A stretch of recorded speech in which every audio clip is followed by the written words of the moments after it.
Bukan nama-nama kota apa yang ada di kampung Anda. Ada kota di kampung Anda?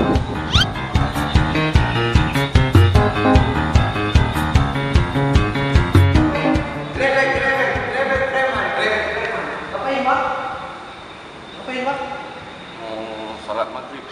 Oh, salah juga, Pak. Sholat juga. Enggak panas, Pak. Enggak. Hah? Enggak. Pergi kemana aja boleh. Yang baik doa, Sholat. Sembahyang. itu pejubu. Pajabu. Karena guys, kalau kita nggak makan guys kan, kita bisa badan kayak gila, biju-biju kan, mati. Ada asal semua. Tinggal tunggu. Sampai doa apa je? Sembahyang. But. Pajobu, miha mati ke miha enggak pajobu.